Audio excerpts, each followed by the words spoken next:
Oh, how's your weekend been? Busy. Busy? Busy, busy, busy. That's always good. People are wonderful. Have you all been to my booth? Yeah? Well, the rest of you can come up or now. No, people have been wonderful. I'm here in Louisville. I wanted to say Louisville. They say, no, it's Louisville. Louisville. Mm-hmm. I'm just a damn Yankee. Well, I'm sure you've got a lot of questions. Well, yeah. Well, let's start at the beginning. You were born in New York City, right? Yes. In the heart of the city. Have you always wanted to be an actor? Since I was about 10 or 11. 10 or 11. Was there a particular... Well, I grew up with radio, see? Sure. So that had as much of an influence on me as television has on this generation, or the generation 2 or 3 before me, because I'm an old cocker now, you know. So, thanks very much. And, but, excuse me, when I grew up in the 40s, really, and we used to run home to watch radio. Yeah, we did. We stared at the radio like there were people in it, you know. Yes, Lone Ranger and Jack Armstrong and Don Winslow in the Navy, Gene Autry, all of that. Then television came in, and then all you people ran home after school to watch He-Man, G.I. Joe, yeah. Transformers, all of that. And that's why we're here. Thank you, right. All of you. We've had a renaissance because of you people. I knew, you know, I did the work 30 years ago, got paid and went home. I thought that was the end of it. And here, 30 years later, we have a rebirth, partially because of DVDs and Netflix, and also Mattel bringing out a whole line of toys, those pop toys. And so I can't tell you how much I enjoy, and this is no bull, meeting you people when you come and tell your stories. It is, and some of them are very, very heart-wrenching, and some of them are very uplifting. But at the end of every He-Man episode, there seems to have been a moral, and there were many people who came up to me and told me how the moral actually saved them at age 7 or 8 from suicide. Now that's something, isn't it? So that was very humbling to me to know that you have an effect on people's lives aside from entertainment. So this is all very important to me, because I really retired about 5 or 6 years ago. I said, I don't want to learn any more lines. I've done that 65 years, that's enough. Besides which, I don't much care for what they write now anyway. So this is a whole new, wonderful experience for me, and started out a couple of years ago doing 2 of them, and I know I've got 12 already booked for next year already. Wow. Yes, yes, yes. So y'all come back here. Do you have any questions you want to ask? Well, absolutely. I mean, I'd love to like explore your television career. Is that how you got your start? As far as because you said you were interested in radio, but I'm assuming no, I did stage for years. Stage, okay. I was in repertory theater for 10 years in Washington D.C. and off Broadway and summer stock musicals. I did 18 musicals. And I did 3 penny opera. Oh, I did a lot of stuff. Wow. What was your favorite musical you did? Well, the last one I did with Glenn Close and Betty Buckley. I did 3 years in Sunset Boulevard. Oh, and that was on Broadway, right? Yes, sir. Wow. And that was really enjoyable. And so that's the last musical I did, and probably the last musical I will do. What a way to go out. Yes, yes. I don't have that range anymore. I used to have 2.5, 3 octave range. Now it's, because I'm out of practice, it's shrunk. But I don't care. I don't want to learn lines anymore. It takes a lot of energy.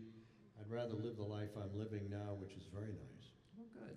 Thank you. That's all that matters. It's nice talking with you all. I'll see you later. Oh, no. Not getting rid of that easy. So you did some stage stuff, and that led to a television career? Well, I went on tour, and we wound up in Hollywood. I went on tour with Eva Le Gallienne and Sylvia Sidney. We did 3 plays in repertory. The Mad Woman of Chaillot, The Trojan Women, and I forget the other one. And we wound up in Hollywood. I got an agent, and I started working right away. The first show I did was a guest shot on I Spy. Oh, wow. And the day after it aired, CBS called and said, write him an episode. So it was a Russian spy, much like Culp and Cosby were Americans. And so I did this Russian thing. Now we're talking about 1967, 68. In 1990, whatever, 2, 3, I was nominated for an Emmy guest shot on Murphy Brown. I was semi-regular on that. Oh, yeah. And Sheldon Leonard was also nominated. Now, Sheldon had written, produced I Spy. So I walked up to him and I said, Sheldon, he said, oh, Alan, how are you? I said, fine. I find it's a coincidence. Here we are, both nominated for the same role. I said, you know, my first show was yours, I Spy. He said, I know, and you almost got spun off into your own series. Oh. What happened? How? He said, well, CBS decided they wanted to do a spin-off with you as the Russian spy, and it was the height of the Cold War, and they got cold feet. Oh. So actually, I was very glad because probably from that point on, I would have been pigeonholed as a Russian, and that would have been the end of my career, and, and I would have been selling shoes in West Virginia. So you also played a Nazi agent on Hogan's Heroes, right? That's right, that's right. I played, and I did 3 Nazis on that. And then they wrote an episode for me where I was an American actor who was an airman who was shot down. And, oh, I love doing that because they wrote it for me. So every time Major Buckles passed a beer, he just went like that. Big movie star. It was very, very funny episode. Major Buckles. Now, one of the things I found out was kind of interesting is one of the episodes you're an agent trying to find out about the Manhattan Project. And, of course, your last name being Oppenheimer, you know, he was the lead scientist on that. Is there a relation Third cousin, they tell me. Third cousin, really? Yeah. Wow. Yeah, when we were both in our 30s, we looked very much alike. So I suppose our ancestors came from the same area in Germany. Huh. Yeah. Oh, fascinating. That's cool. And, of course, you did Get Smart. Yes, Agent 498, Israeli Agent 498. As soon as he arrived, he had to call his mother that he arrived safely. Yeah. And you worked with some legends. I you did. Lucille I Ball. did 2 or 3 shows with Lucille Ball. I did a pilot with her daughter that they decided not to make the series with her. But I did those. And I worked with some awfully good people, Jimmy Stewart, Doris Day. George C. Scott I worked with in the movie The Hindenburg. Wow. I worked with Jodie Foster and Barbara Harris in the first Freaky Friday. And I worked with Julie Andrews in my first feature, Star, which was the story of Gertrude Lawrence.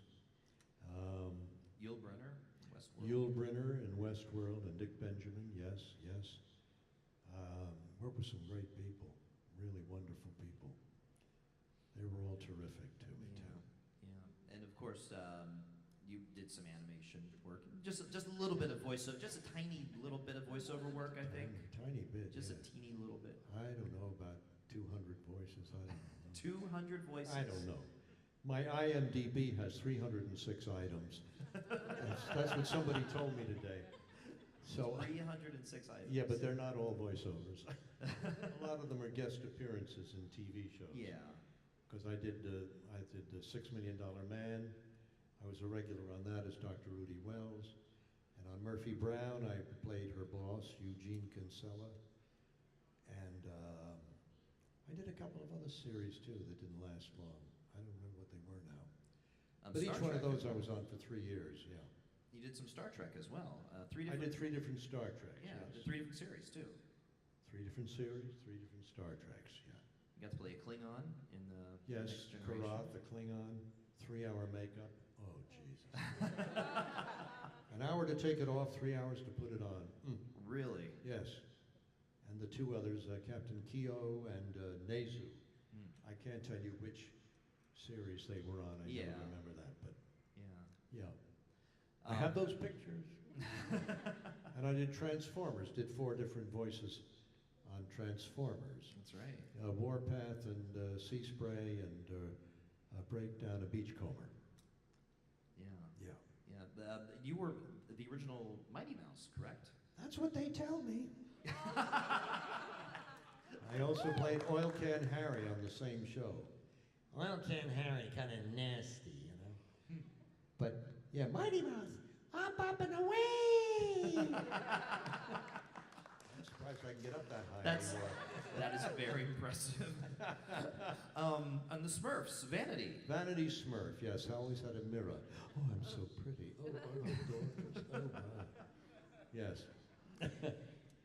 Yes. It started out as Jack Benny, but then it descended into, he was a little light in the loafers.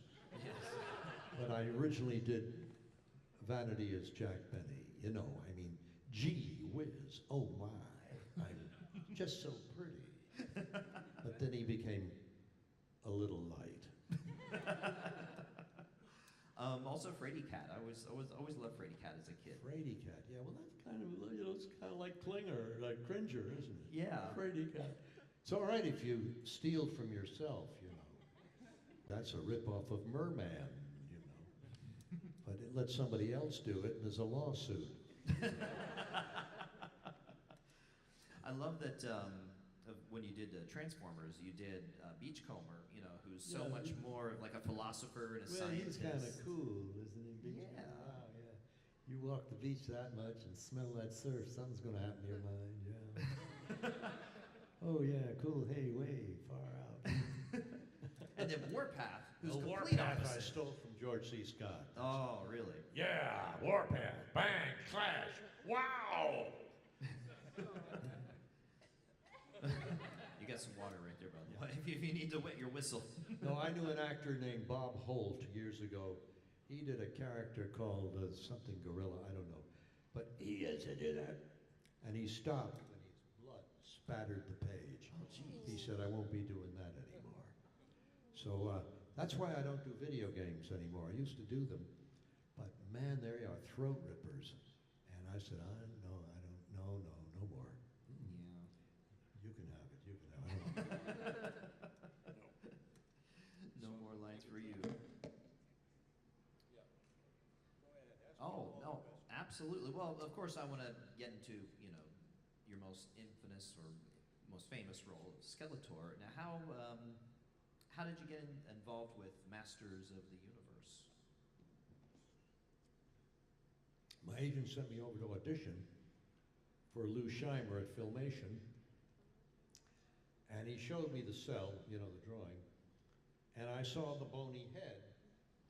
That's why I pitched it up nasal, you know. And then, I don't know, we'd done 2 or 3 episodes and I stuck in the laugh. I always try to find comedy in drama or villainy. Makes it more fun for me and for you. So that laugh became iconic. It's the most important part of the character.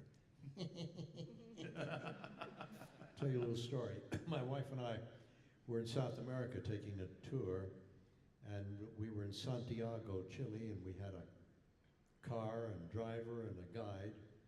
And she says to me, the guide, what do you do? I said, I'm an actor. Taxi driver said, what did he say in Spanish? He said, he says he's an actor. He asked what pictures I was in. I told her the movies. She translated them into Spanish. It meant nothing to him. So I said, ask him if he ever watched cartoons. And he goes, yeah. So I went, Whoa! He hit the right curb. Oh, no. Same thing happened in Buenos Aires. Different car, different driver. Same reaction. So that laugh is pretty famous. Absolutely. And you're a Man-at-Arms as well. Man-at-Arms is just my own voice, yeah. Yeah. And then Merman, of course, is in the water. Yeah. So I just talk like that in the water all the time. And Cringer's a coward, so that's easy, you know, when he becomes Battle Cat. But Cringer's just kind of like Frady Cat, isn't he? Don't ask me to do that, don't you? Oh, shut up and do it. Oh, I said that. Don't you tell him what to do.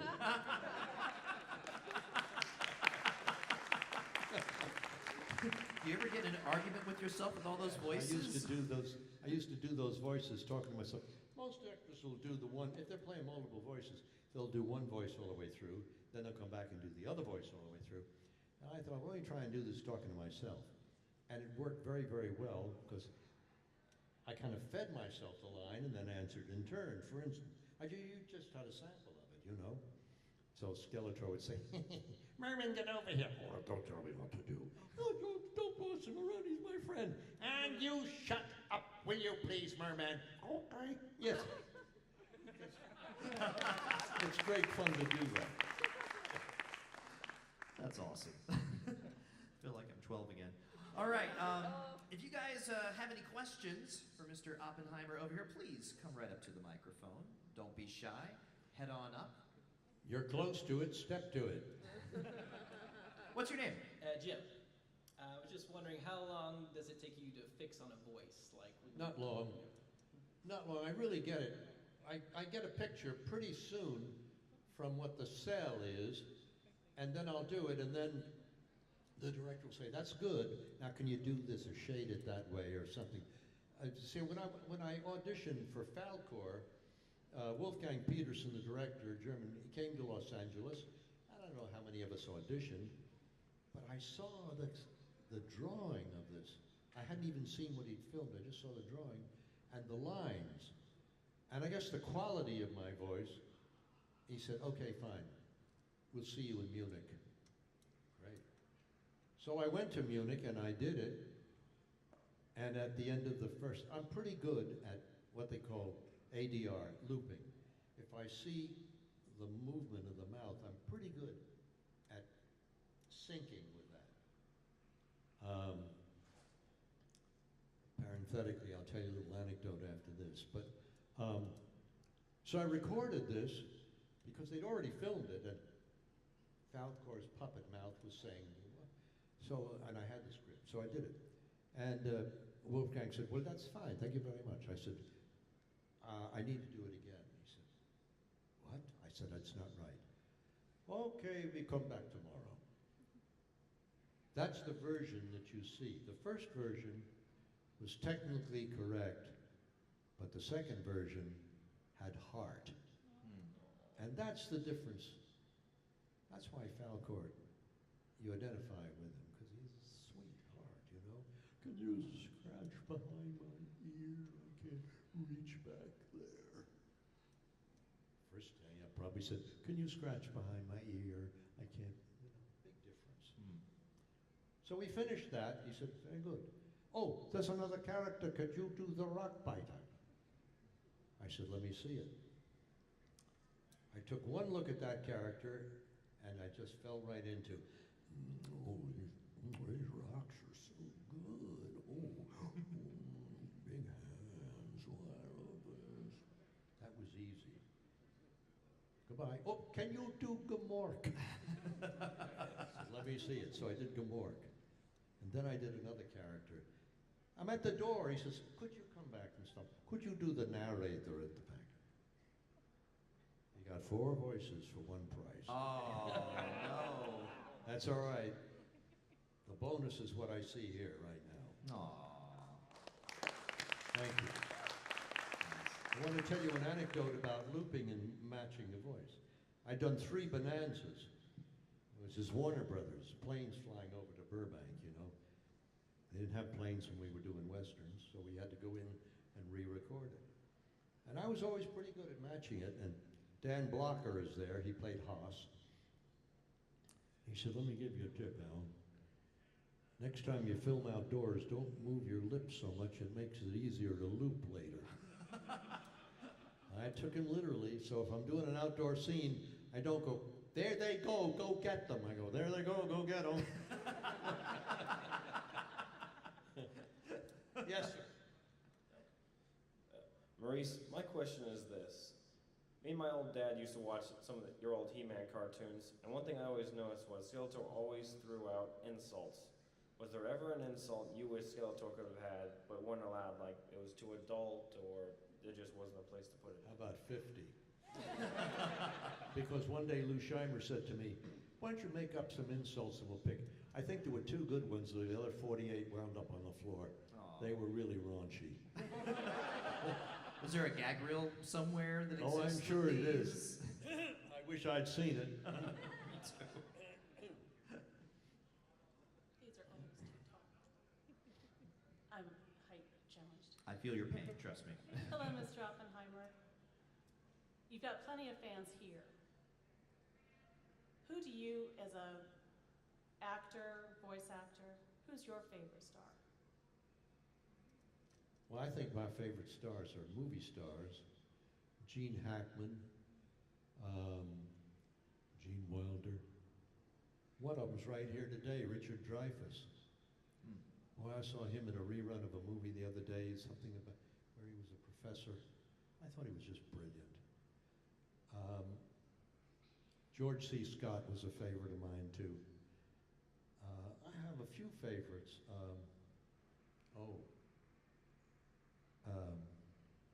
Katharine Hepburn, Ava Gardner. Not many from this generation, I'll tell you that.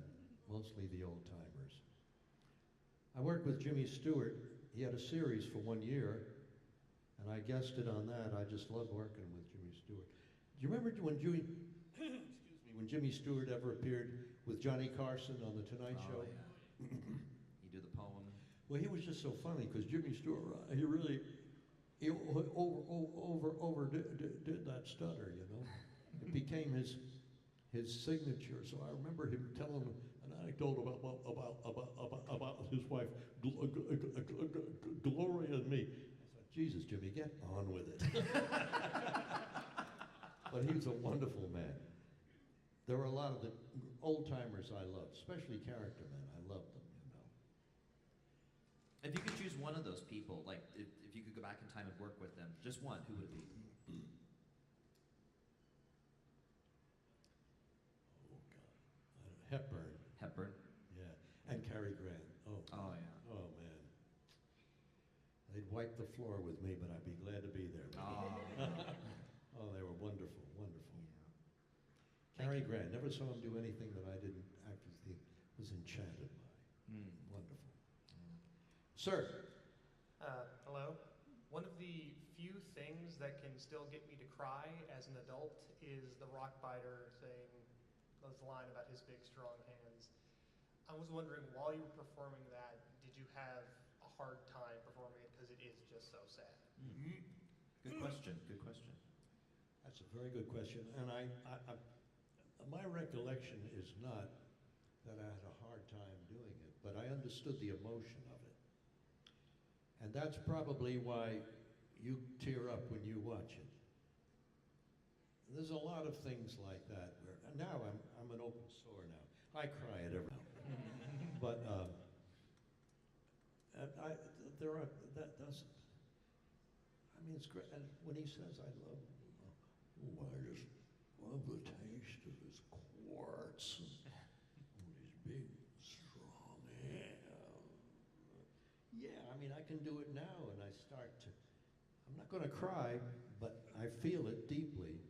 And that's what I said the second time I did Falcor, the second day. I had heart in it. And that's why it moves you all when you see it. It's not just saying lines, you know. I'm sorry, I'm not a method actor, but I do become.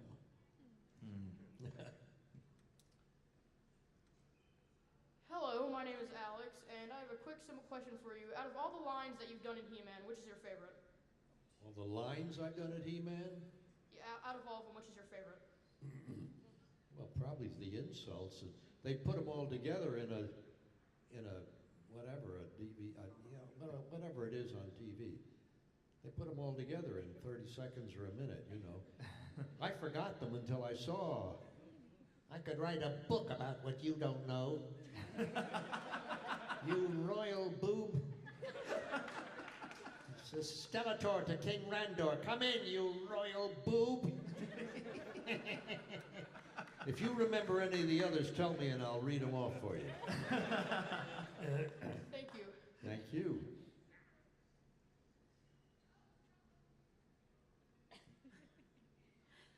What is your, I guess, your favorite either role or voiceover that you've done, and why, and your least favorites. I don't understand. What is your favorite role that you've done, and what is your least favorite?